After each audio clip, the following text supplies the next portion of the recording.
talk about one of the biggest modern day choosing problems that we have, which is the choice overload problem. I want to talk about the problem and some potential solutions.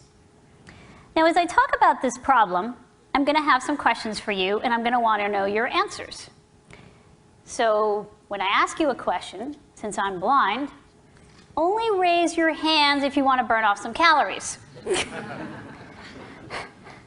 Otherwise, when I ask you a question, and if your answer is yes, I'd like you to clap your hands. So for my first question for you today, are you guys ready to hear about the choice overload problem?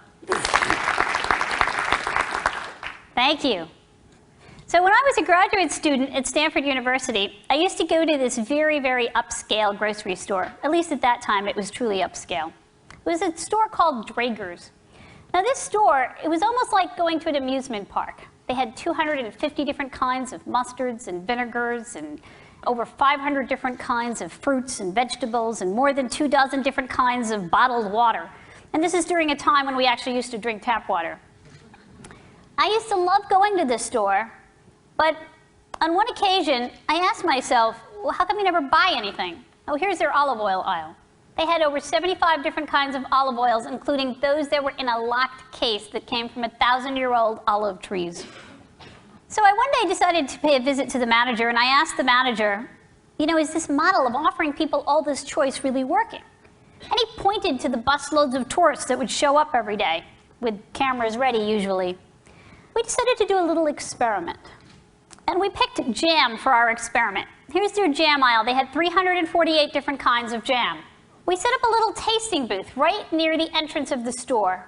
We either put out 6 different flavors of jam or 24 different flavors of jam. And we looked at 2 things. First, in which case were people more likely to, stop, sample some jam? More people stopped when there were 24, about 60%, than when there were 6, about 40%. The next thing we looked at is in which case were people more likely to buy a jar of jam? And now we see the opposite effect. Of the people who stopped when there were 24, only 3% of them actually bought a jar of jam. Of the people who stopped when there were 6, well, now we saw that 30% of them actually bought a jar of jam. Now, if you do the math, people were at least 6 times more likely to buy a jar of jam if they encountered 6 than if they encountered 24. Now, choosing